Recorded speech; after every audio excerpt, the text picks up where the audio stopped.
पैदल जा रहे हों, साइकिल से जा रहे हों, मास्क अधिकांश लोग नहीं लगाए रहते हैं। जो लोग लगाए भी रहते हैं और खड़े हैं, दूरी बनाकर खड़े हैं, लेकिन जब बात करने की जरूरत होती है तो नज़दीक चले आते हैं, सोशल डिस्टेंसिंग खत्म कर देते हैं, मास्क को फिर मुंह पर से नीचे उतार लेते हैं, अब उस तरह से नज़दीक आकर बात करते हैं। मेरे कहने का मतलब है कि सोशल डिस्टेंसिंग का पालन करना हम सभी का कर्तव्य है, यह हम सब लोगों की ड्यूटी है, और इस ड्यूटी का निर्वहन हमको अपने आप के लिए करना है, जिसका निर्वहन हम नहीं कर रहे हैं। कल लॉकडाउन अगर समाप्त भी होता है, धीरे धीरे कई राज्य की सरकारों ने रिलैक्सेशन दिया है, कुछ मामलों में बिहार की सरकार ने भी रिलैक्सेशन दिया है, लेकिन इसके बावजूद सोशल डिस्टेंसिंग का पालन हमको अभी कितने दिनों तक आगे करना पड़ेगा कोई नहीं जानता है। तो फिलहाल सबसे जरूरी है कि सोशल डिस्टेंसिंग हम लोग जिस परिस्थिति में रहें, जहाँ भी रहें, सोशल डिस्टेंसिंग को मेंटेन करने का काम हम लोग करें। और दूसरे जो भी निर्देश दिए गए हैं कि हाथ को समय समय पर धो लेना चाहिए, हाथ को मुंह नाक तक उसका संपर्क न हो, इस बात का प्रयास रखना चाहिए। तो हर तरह से सोशल डिस्टेंसिंग बनाए रखने की ज़रूरत है, और जो दूसरे निर्देश दिए गए हैं उसका पालन करते रहने की ज़रूरत है, वरना कोई उपाय नहीं है। सरकार कुछ भी कोशिश कर ले, नहीं संभव है इसको रोक पाना। इसलिए आप सब लोगों से मैं हाथ जोड़कर प्रार्थना करना चाहता हूँ। पार्टी के जो लोग हैं, मैं उनसे कहना चाहता हूँ कि आप लोग उदाहरण बनिए समाज में, आपको लोग देखेंगे, दूसरे लोग भी करेंगे, तो आप खुद भी कीजिए, दूसरे लोगों को करने के लिए प्रेरित कीजिए। लेकिन अब कुछ लोग इस इंतजार में हैं कि लॉकडाउन समाप्त होगा। अब उनके मन में यह बात है कि लॉकडाउन समाप्त का मतलब बीमारी की जो समस्या है वह समाप्त। बीमारी की समस्या बढ़ रही है, लॉकडाउन को समाप्त करना मजबूरी होगी, एक दिन लॉकडाउन समाप्त होगा, लेकिन बीमारी के बढ़ने की जो रफ्तार है उस रफ्तार को रोकना जरूरी है, और रोकने के लिए हमको आपको ज़्यादा गंभीर होने की ज़रूरत है। सोशल डिस्टेंसिंग इत्यादि को ज़्यादा और सख्ती से पालन करने की ज़रूरत है। तो आप सब लोगों से यह आग्रह करना था। मित्रों, अब सरकार की क्या ड्यूटी बनती है? सरकार की जो ड्यूटी बनती है, मैं कोई आलोचना करने के लिए, सरकार की आलोचना करने के लिए यहाँ नहीं अभी चर्चा में हूँ, लेकिन मजबूरी है। सरकार ने जो कुछ भी अब तक किया है, अगर सच को सच, गलत को गलत ना कहा जाए तो फिर गलतफहमी के लोग शिकार हो जाते हैं। लगता है कि जो कुछ भी हम कर रहे हैं, कोई अगर टोक नहीं रहा है तो शायद हम सब ठीक ही कर रहे हैं, लेकिन सब कुछ ठीक नहीं हो रहा है। और जहाँ ठीक नहीं होगा वहाँ बताना भी हमारी ड्यूटी है, हम निश्चित रूप से हमको बताना पड़ेगा।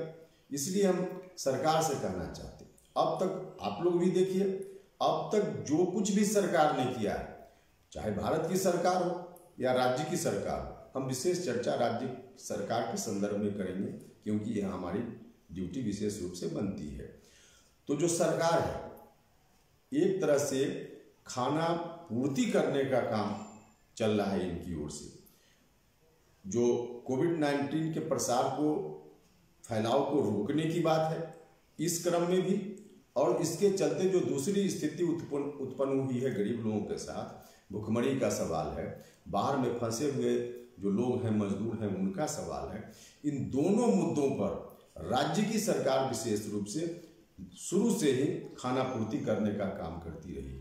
अब देख लीजिए, सरकार का कहना है कि हमने क्वारंटाइन सेंटर बनाकर लोगों को रखा है, लेकिन क्वारंटाइन सेंटर की क्या स्थिति है? कल बांका से किसी बंधु ने हमको भेजा वीडियो रिकॉर्डिंग, क्वारंटाइन सेंटर में एक जगह सांप, विषैला सांप अंदर में घूम रहा था, कोई देखने वाला नहीं था उसको। अभी जो लोग बाहर से आ रहे हैं, सरकार कह रही है कि सोशल डिस्टेंसिंग जरूरी है, लेकिन सरकारी अधिकारी जो बाहर से लोग आ रहे हैं, ट्रेन में मजदूर आ रहे हैं, दूसरे लोग आ रहे हैं, सरकारी अधिकारी उनको ट्रैक्टर पर बैठा के, ट्रक पर बैठा करके, माल बाहर गाड़ियों पर बैठा करके सोशल डिस्टेंसिंग का धज्जी उड़ा करके लोगों को एक जगह से दूसरी जगह ट्रेवल करा रहे हैं। अभी हमने देखा है, चंपारण का एक वीडियो मेरे पास किसी साथी ने शेयर किया है, उसमें एक ट्रैक्टर पे 75 से 100 लोग होंगे। अब क्या सोशल डिस्टेंसिंग बन पाएगी? तो सरकार की ओर से बिल्कुल बदइंतजामी है। सरकार खाना पूरी के नाम पर भले दिखावा के लिए कुछ कर रही है, लेकिन एक्चुअल में सोशल डिस्टेंसिंग हो या बाकी इंतजाम का मामला हो, सरकार कुछ भी नहीं कर रही है, सिर्फ दिखावा कर रही है। दूसरी चीज, अब कोरोना वायरस के चलते लॉकडाउन हुआ और लॉकडाउन के कारण जो दूसरी समस्याओं का सामना हमको करना पड़ रहा है, गरीब लोग हैं जो रोज कमाने खाने वाले लोग, उनके लिए शुरुआती दौर में कहा गया कि जिनके पास राशन कार्ड नहीं है उनके लिए भी व्यवस्था करें। व्यवस्था के नाम पर कुछ लोगों को 1000 रुपया जरूर दिया गया, लेकिन अब 45 दिन आगे अभी और चलना है लॉकडाउन। अब बताइए, लगभग 2-2.25 महीना 1000 रुपया आदमी कैसे जिंदा रह पाएगा। हमने पहले भी कहा, माननीय मुख्यमंत्री जी से आग्रह किया है, हम आज भी आग्रह करना चाहते हैं कि इस राशि को अविलंब बढ़ाइए। मुख्यमंत्री जी, इतनी कम राशि देकर आप समझ रहे हैं कि हमने अपने कर्तव्यों का निर्वहन कर लिया, तो यह गलत है, ठीक नहीं है। आप खुद ही देखिए ना, दूसरे राज्यों का उदाहरण लीजिए। अभी कर्नाटक का एक एग्जाम्पल मेरे पास है। कर्नाटक की सरकार ने वहाँ पैकेज दिया है लोगों के लिए, जो गरीब लोग हैं उनके लिए। कर्नाटक की सरकार ने लॉकडाउन के कारण परेशान लोगों को राहत देने के लिए 1610 करोड़ रुपए के पैकेज का ऐलान किया है। और उस पैकेज में आप कागज देख सकते हैं, राज्य के ड्राइवर और नाई समुदाय को 5-5 हजार रुपए दिए जाएंगे। मुख्यमंत्री ने, वहाँ के मुख्यमंत्री ने कहा है, फूल विक्रेताओं को प्रति हेक्टेयर 25,000 रुपए की राहत मिलेगी। वाशरमैन जो धोबी हैं, कपड़ा धोने का काम करते हैं, उनको 5,000 रुपये का मुआवजा। ऑटो रिक्शा टैक्सी चलाने वाले जो लोग हैं, ड्राइवर हैं, उनको 5,000 रुपये की मदद कर्नाटक सरकार की ओर से मिल रही है। कंस्ट्रक्शन का काम करने वाले जो मजदूर हैं, 5,000 रुपया प्रति मजदूर के हिसाब से उनको आर्थिक मदद दी जा रही है। जो बुनकर हैं उनके लिए पैकेज देने की बात की गई है। तो इस तरह से दूसरे राज्यों की सरकारों ने जितनी गंभीरता से इस बात को लिया है, बिहार की सरकार उस मामला में बिल्कुल कुछ नहीं कर पा रही है। तो माननीय मुख्यमंत्री से फिर से मेरा आग्रह है कि मुख्यमंत्री जी सुधी लीजिए, और जो गरीब लोग हैं, काम बंद है, उनको 1000 रुपया जिनको अभी तक नहीं मिल पाया उनको भी दीजिए पैसा, और जिनको मिल चुका है अगली किस्त अविलंब उनको भी देने का काम कीजिए। अब जो लोग बाहर फंसे हुए हैं, अब बाहर फंसे हुए लोगों को लाने का जो मामला है या उनको वहीं पर राहत देने का जो विषय है, इस मामले में राज्य की सरकार का रवैया विचित्र रहा है। शुरुआती दौर में तो राज्य की सरकार बाहर के लोगों को लाना ही नहीं चाह रही थी। जब चारों तरफ से उनके ऊपर दबाव पड़ा, दूसरे राज्य के लोगों ने वहां के निवासियों को बाहर से बुलवाने का काम शुरू किया, तब मुख्यमंत्री जी पर दबाव पड़ा। हम लोगों ने भी आवाज उठाई, चारों तरफ से जब उनके ऊपर दबाव पड़ा तब उन्होंने थोड़ी शुरुआत की और उस शुरुआत के आधार पे अभी जो स्थिति है आप देख सकते हैं कि आज की तारीख तक, और आज के दिन लगभग 24-25 ट्रेन बिहार आ रही। जब से ट्रेन 4 या 5 मई से आना बिहार में श्रमिक स्पेशल ट्रेन जिसको सरकार कह रही है, जब से ट्रेन आ रही है तब से अभी तक लगभग 74-75 ट्रेन के लगभग यहाँ आज की तारीख तक ट्रेन अगर पहुंच जाएगी तो उसकी संख्या होगी। और उसके आधार पे प्रत्येक दिन लगभग 20 से 22 हजार जो पीक है उनका, जबकि शुरुआती दौर में 5 ट्रेन भी आई, 7 ट्रेन भी आई, लेकिन आज का जो पीक है सबसे ज्यादा ट्रेन की संख्या, उसके आधार पर अगर आकलन किया जाए तो मुश्किल से 20-22 हजार लोग एक दिन में आ पा रहे हैं। और 20-22 हजार लोग यदि एक दिन में आ पाएंगे तो सरकार ही आंक रहा है कि जो मजदूर लोग बाहर फंसे हैं उन्होंने रजिस्ट्रेशन कराया है, उनकी संख्या है 28 लाख। लेकिन सिर्फ मजदूर ही नहीं है, बाकी दूसरे लोग भी हैं, और मजदूरों की संख्या भी सरकार का जो आंकड़ा है उससे बहुत ही अधिक है। उसके आधार पर एक अनुमान के अनुसार लगभग 50 लाख लोग हैं बिहार से बाहर जिनको यहाँ लाने की जरूरत है। जिस रफ्तार से सरकार अभी लोगों को ला रही है, अगर इसी रफ्तार से आगे भी लोगों को लाने का काम जारी रहा तो कम लगभग 1 साल के लगभग 200 से 250 दिन निश्चित रूप से लगेंगे, तब इतने लोग आ पाएंगे। अब बताइए 250 दिन कौन इंतजार करेगा बाहर में। मुख्यमंत्री जी, जो लोग भी बाहर में फंसे हुए हैं, लगातार हम लोगों के यहाँ फोन आ रहा, लोग रो रो कर फोन कर रहे हैं, खाने का कोई इंतजाम उनके पास नहीं है, आने की व्यवस्था नहीं हो पा रही। ऐसी स्थिति में हम आपसे आग्रह करना चाहते हैं कि आप देखिए, आपकी ड्यूटी बनती, आपकी भी ड्यूटी बनती। हमने देखा कि दूसरे राज्य के जो मुख्यमंत्री हैं, कई जगह से यह खबर आ रही कि वहाँ के मुख्यमंत्री, वहाँ की सरकार, अब वहाँ के लोग कह रहे हैं कि नहीं, हमारे यहाँ जो मजदूर हैं चले जाएंगे तो फिर हमारे यहाँ काम कैसे चल पाए। भैया ठीक बात है, आपके यहाँ बिहार के ही लोग हैं जो आपको जाकर आबाद करते रहे हैं, लेकिन जो लोग भी जा रहे हैं आपके बंधुआ मजदूर नहीं है। आप जबरदस्ती उनको रोक कर नहीं रख सकते। शुरुआती दौर में जिस समय भूखे मर रहे थे, आज भी भूखे मर रहे हैं, उनके लिए कोई इंतजाम नहीं, तो आपको उस समय उनकी समस्या पर ध्यान नहीं दिया। आप वास्तव में अगर चाहते थे कि आपके यहाँ वहाँ काम करते हैं तब आपकी इकोनॉमी चलती है, तो उन लोगों को भी, उनका भी देखभाल करने का काम आपको करना चाहिए था। वहाँ की सरकारों ने नहीं किया। कई जगह तो उनके साथ जो दुर्व्यवहार हुआ है, अब गुजरात में यहाँ के मजदूरों के साथ पिटाई की गई, तो इस तरह से आप एक तरफ दुर्व्यवहार कीजिएगा, लोग भूखे वहाँ रहेंगे, उनकी सुध ही नहीं लीजिएगा, और फिर कहिएगा कि हमारे यहाँ लोग काम करें, तो जबरदस्ती कोई कहीं काम नहीं कर सकता है। जबरदस्ती किसी को कहीं रोका नहीं जा सकता है। हाँ, स्वेच्छा से कुछ लोग अगर रहना चाहें तो अलग बात है। वहाँ की सरकार को भी चाहिए था, उन सरकारों की भी ड्यूटी थी कि जो मजदूर वहाँ काम कर रहे थे, इस संकट के समय किस तरह से रह रहे हैं, क्या खा रहे हैं, कहाँ रह रहे हैं, कैसे रह रहे हैं, उस पर उनका भी ध्यान होना चाहिए था। और मैं समझता हूँ कि अगर ठीक से वहाँ की सरकारों ने और बिहार की सरकार ने, सबने मिलकर अगर ध्यान दिया होता, तो जितने लोग आज आना चाह रहे हैं सब लोग नहीं आना चाहते। यह बात ठीक है कि उनका परिवार है यहाँ। संकट के समय हर आदमी चाहता है कि हम अपने परिवार के बीच जाएं, तो यह भावना लोगों की होती है। इस भावना का कदर करते हुए लोगों को यहाँ जो आना चाहते हैं उनको लाने की भी जरूरत है। हम बिहार के मुख्यमंत्री जी से आग्रह करना चाहते हैं, मुख्यमंत्री जी, आप अविलंब अधिक से अधिक लोग कैसे जल्द से जल्द चले आवे, इसका इंतजाम कीजिए। दूसरी जगह बिहार के लोग पीटे जा रहे हैं, मारे जा रहे हैं, भुखमरी के शिकार हैं, और बिहार की सरकार अगर सीधे देखते रहेगी तो यह बात शोभनीय नहीं है, यह बात निंदनीय है, यह गलत है। इसलिए मुख्यमंत्री जी, आपसे बार बार आग्रह है कि आप देखिए।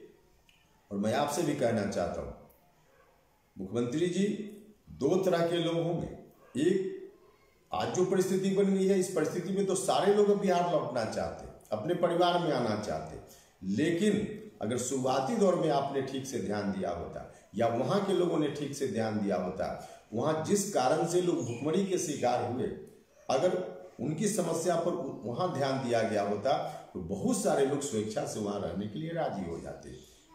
लेकिन यह स्थिति तब बनती जब उनकी समस्याओं पर ध्यान दिया गया होता।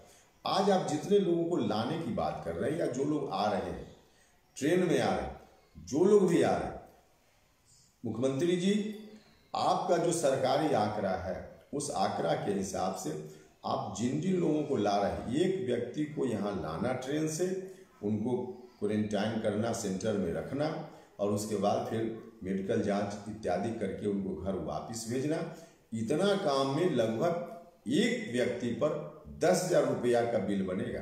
जो सरकार का कहना है कि हम 14 दिनों तक रखेंगे उनको सेंटर में, प्रत्येक दिन की जो दर है 350 रुपया एक व्यक्ति पर सरकारी दर के हिसाब से खर्च होना है। अब 14 दिन का इसका हिसाब जोड़ लीजिए। जो ट्रेन से लोग आ रहे हैं, शुरुआती दौर में तो बिहार की सरकार ने कहा कि लोगों को पैसा देना पड़ेगा। जब चारों तरफ से हंगामा हुआ तो फिर सरकार ने कहा कि हम देंगे पैसा। तो आप ही अगर पैसा, सरकार ही पैसा दे रही है, तो उसको जोड़ लीजिए ट्रेन का भाड़ा। क्वारंटीन सेंटर में जो लोग रहेंगे उनके उसके रख रखाव पर जो और खर्च है 350 रुपया के अतिरिक्त, सफाई कर्मी वहाँ हैं, जो स्टाफ वहाँ हैं, जो पुलिस के लोग सुरक्षा में वहाँ हैं, जो मेडिकल टीम के लोग वहाँ हैं, इन तमाम लोगों का खर्च जोड़ लीजिए। फिर वहाँ से बस में आप उनको घर भेजने की बात कर रहे हैं, आप उनको भेजिएगा तो बस पर आपका खर्च आएगा। आप कह रहे हैं कि जाते वक्त हम 500 रुपया भी देंगे, तो वह 500 रुपया भी आपकी कोष से खर्च होगा। आप कह रहे हैं कि जाएंगे लोग तो जाते समय उनको धोती साड़ी भी देंगे, तो इस पर खर्च होगा। कुल मिलाकर हमने एक आंकड़ा निकाला है और उसके आधार पर लगभग 10,000 रुपया प्रति व्यक्ति प्रति मजदूर बिहार की सरकार अगर ईमानदारी से खर्च करती है, जितनी घोषणा उनकी ओर से की जा रही है, तो 10,000 रुपये का खर्च आएगा। मुख्यमंत्री जी, मैं आपसे कहना चाहता हूँ, जो लोग भी बाहर से आना चाहते हैं उनके सामने दूसरा ऑप्शन भी रखिए। जो स्वेच्छा से आना चाहते हैं, कोई उनको वहां रोकने का काम ना करे, आप भी उनको हर तरह की सुविधा दीजिए ताकि जल्दी से जल्दी चले आए। लेकिन एक दूसरा ऑप्शन भी दीजिए कि जो लोग नहीं आना चाहते हैं, अपनी इच्छा से नहीं आना चाहते हैं, तो 10,000 रुपया जो यहाँ बुला करके आप उन पर खर्च करना चाहते हैं, वह पैसा आप उनके अकाउंट में वहीं भेज दीजिए। 10,000 रुपया भेजने का ऑप्शन दीजिएगा तो मुझको लगता है कि कुछ लोग संभव है कि उस ऑप्शन पर विचार करेंगे और निश्चित रूप से उनकी समस्या का हल निकलेगा। तो इस रूप में मुख्यमंत्री जी, जो लोग अभी तक नहीं आए हैं, वहां से आने में विलंब है, उनको फिर से दूसरी किस्त दीजिए। जिन लोगों को बिल्कुल नहीं दे पाए हैं अभी तक, उनको दीजिए। और एक ऑप्शन दीजिए कि 10,000 रुपया हम देंगे जो लोग नहीं आना चाहें। अगर उनकी इच्छा होगी आएंगे, नहीं इच्छा होगी तो 10,000 रुपया का ऑप्शन आप उनको दीजिए, ताकि वहां रहकर कम से कम ठीक से उनका भोजन पानी तो चल सके, ठीक से रह तो पाए। तो इसलिए यह ऑप्शन आप दीजिए। मैं आप सब लोगों से आपसे आग्रह करना चाहता हूँ मुख्यमंत्री जी, यह भी मैं आपसे कहना चाहता हूँ कि जो लोग आ रहे हैं या आएंगे, उनके रोजगार का क्या होगा? आने के लिए तो अभी आ जाएंगे, यह किसकी ड्यूटी थी? आखिर इतने दिनों तक रोजगार का कोई इंतजाम बिहार में नहीं हो पाया, तभी तो हमारे बिहार के लोग वहां जाकर दर दर की ठोकर खाते हैं, वहां जाकर उनकी पिटाई भी होती है, दुर्व्यवहार भी उनके साथ होता है, फिर भी लोग जाते हैं, अपने परिवार को छोड़कर जाते हैं, बाल बच्चों को छोड़कर जाते हैं। क्यों जाते हैं? इसलिए यहाँ रोजगार का इंतजाम नहीं है। जितने लोग आ रहे हैं या कुछ दिनों में आ जाएंगे, आखिर यहाँ फिर उनके रोजगार का क्या होगा? मुख्यमंत्री जी, मैं आपसे आग्रह करना चाहता हूँ, कुछ कीजिए।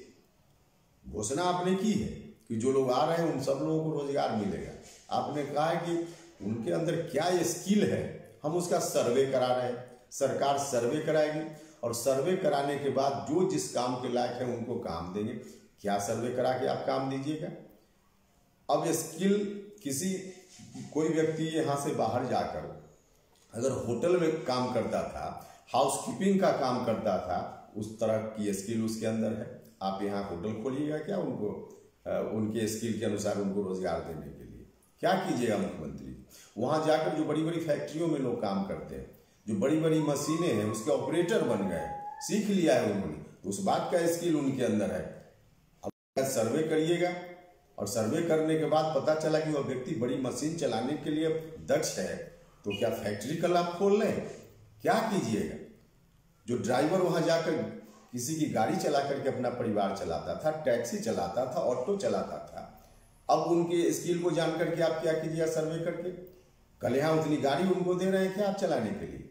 इसलिए मुख्यमंत्री जी, इस तरह की बात लोगों को झांसा देने के लिए हो सकती है, रियल में सॉल्यूशन नहीं है। इसलिए आपसे आग्रह करना चाहते कि इस तरह की बात मत कीजिए। ठोस रणनीति बनाइए, तात्कालिक रूप से एक रणनीति बनाइए कि फिलहाल जो लोग भी आएंगे उनके लिए क्या किया जा सकता है।